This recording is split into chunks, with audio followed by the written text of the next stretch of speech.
Not anymore. I'll be actually going to talk about that in just a moment. Katie butt. Here we are. Look at the arena.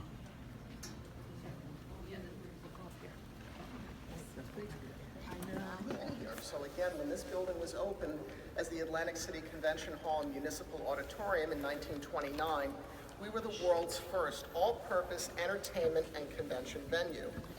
You could go from having a show on the stage here to having a convention on the floor with hundreds of booths. You could have ice hockey in here. We were the home of the world's first indoor football game. Again, the space was meant to be. It's a good question. Thank you. So in case 41,000 was too large of an affair for you, you could move across the hall here to the Adrian Phillips Theater. This is the original ballroom of the building, and have a small, intimate affair of 3,000. This is a secondary performance space, a classic 1920s theater, and it has its own separate instrument.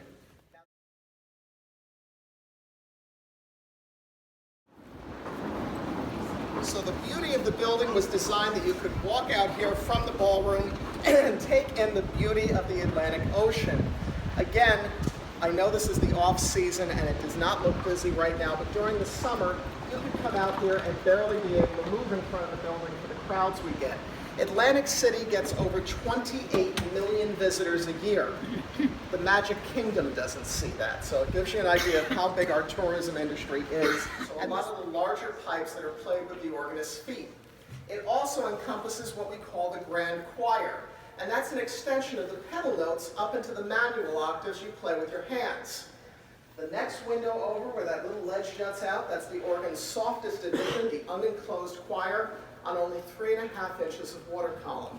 That's a very typical wind pressure for pipe organs. However, it is the quietest here. Most of this instrument. You'll break it. True. Yeah, you're right. So, anyhow, welcome to the stage left chamber. The reason there's plenty of room around us is because what you're looking at is all the pedal pipes. Pedal pipes are the lowest pipes in the organ, typically played by the feet on the pedal board.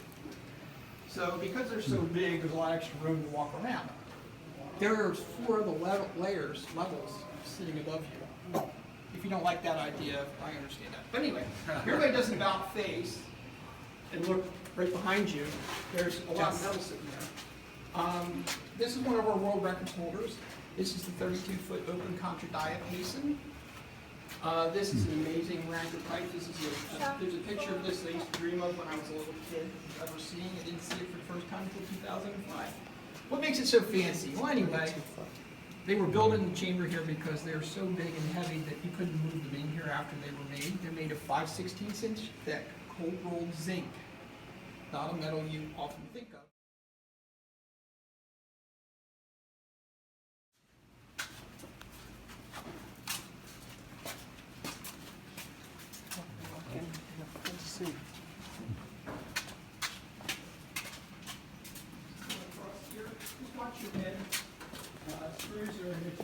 Just put that in the diaper bag. Put that in the diaper bag. You look at the head of any organ technician, you don't have scars from. There's this stuff here. Most organs aren't quite this room. Watch your step. If you heard on the way down, Scott said that one of the relay rooms that was taken out is old telephone equipment.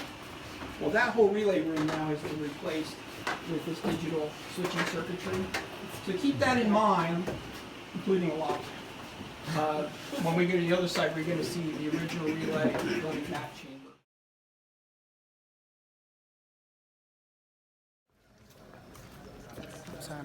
It's about the same size as the grave stage. Oh yeah. So again, this is a good point to talk about the most heard but least thought about voice of the instrument, which is the hall's natural acoustic. And again, this building was designed so that if you had a powerful speaker at center stage and you got 41,000 people to be absolutely quiet, you could have them broadcast to the back of the arena. You can hear my voices echoing back to you. The way the hall was designed was to be extremely acoustically reflective. Now, the way I describe sound, think of a handful of marbles. Roll them down a shag carpet. They're not going to go very far. Take that same handful of marbles and roll them down a tile or a cement floor. They're going to go a lot further. And that's the idea of the sound meter. I'm going to demonstrate the time it takes sound to travel in the arena.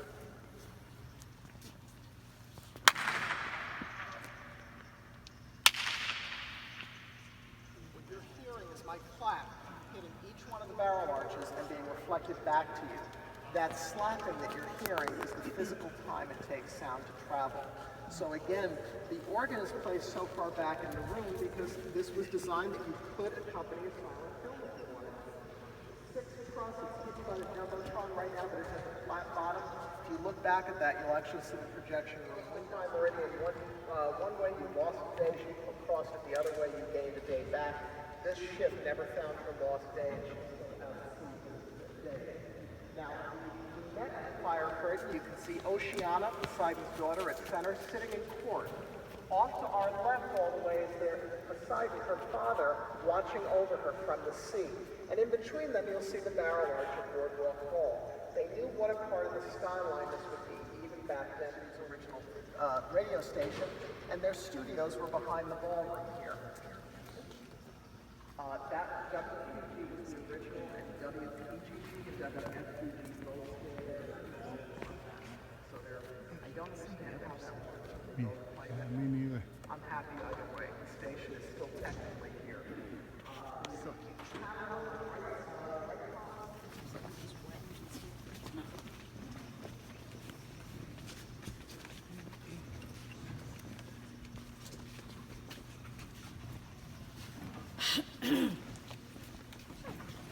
So I know when you first see the console, it seems absolutely overwhelming. Feel free to come around. I promise you not enough.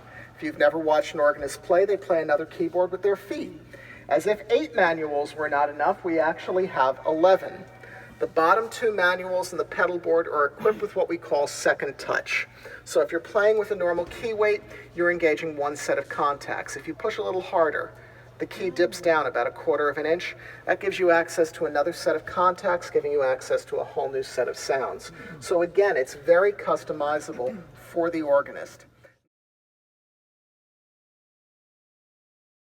Throw voltage to 1235 magnets, you would undervolt the system, the organ would stop playing for a moment. So they designed a system that could monitor 1235 stop tabs and only applied voltage to the circuit if it was necessary to change it.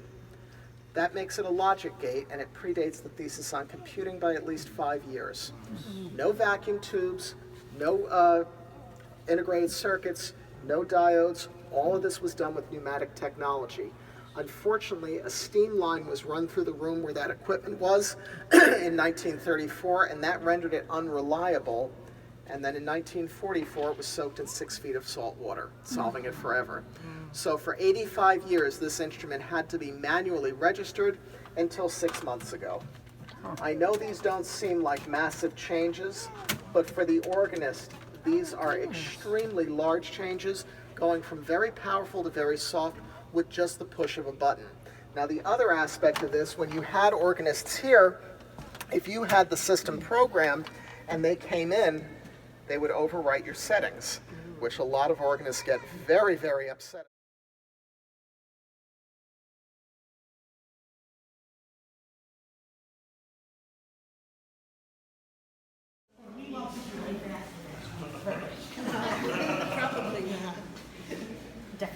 All right, so this wouldn't be a curator's tour without a curator. I'm going to introduce Nathan Bryson. He is curator of organs here at Boardwalk Hall, and he's going to give you a little insight as to what it takes to bring the instruments back to life.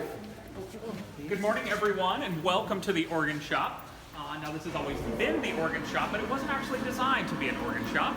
It was actually designed to be a set shop where they would build scenes and props for their stage productions. However, the Midmer-Losh company was based out of Merrick, Long Island, and they very quickly...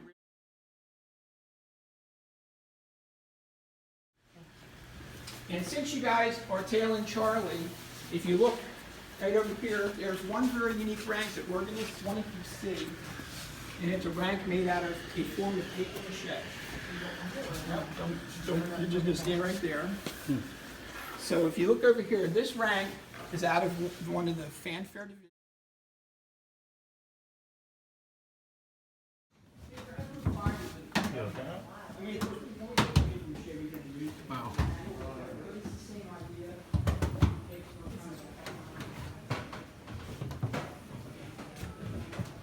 crazy.